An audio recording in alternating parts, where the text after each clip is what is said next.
welcome back to the Chronicles of Humanism, where we explore what happened this week in history and talk about what it has to do with humanism. In case you're not familiar, humanism is a philosophy that looks for ways to solve society's problems and answer life's big questions using reason, science, and critical thinking. I'm Kiwi Callahan. I'm a member of the Secular Humanist Society of New York, and you may have noticed that I'm wearing a birthday tiara. But it's not for my birthday. It's because on February 12th, we will be celebrating the birthday of Charles Darwin. And you thought February was all about Valentine's Day. I am super excited about Darwin Day. As you may or may not know, Charles Darwin is the person who is credited with coming up with the idea of evolution. Now don't worry, I'm not going to be trying to cover all of evolution in this video because that would take hours. Instead, we're going to focus on one aspect of evolution that is incredibly appropriate for this time of year, since Darwin Day and Valentine's Day are so close together. We're going to be talking about the evolution of... Yes, sex is inextricably linked to evolution, because evolution is all about reproduction, and sex is the means by which reproduction happens in many species, including our own. You can't have one without the other, so we kind of have to talk about it for science. But before we get to that, here's evolution in a nutshell.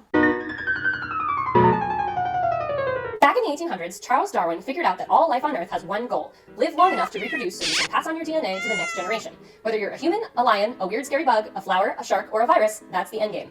There are a few ways to accomplish this. Most of the time, the DNA that gets passed down is pretty much the same as the previous generation. You, for example, got half of your genes from your mom and half from your dad, and you probably look and sound a lot like them.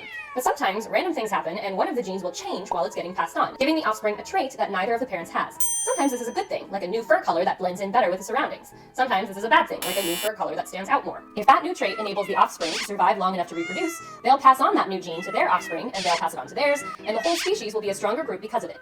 If that new trait causes the offspring to get eaten, then they won't, and that's that. The process of genes surviving or not surviving into the next generation is called natural selection. This discovery revolutionized the field of biology, which is why lots of people now celebrate Charles Darwin's birthday on February 12th as Darwin Day. Almost everything about you is determined by your genes, including how you reproduce to pass them on, which brings us back to... Yep, sexual reproduction is an inherited trait, just like hair color or eye color, and it's kind of a weird one. We're not entirely sure why sexual reproduction became so widespread, because it's actually a pretty inefficient method of reproduction compared to asexual reproduction, like we would see in bacteria, for example. Bacteria reproduce by binary fission. Binary fission is a form of asexual reproduction. In the process, a parent cell divides into two identical daughter cells. Under optimal conditions, E. coli divides every 20 minutes. At this rate of division, can you imagine how many bacteria there will be after one day?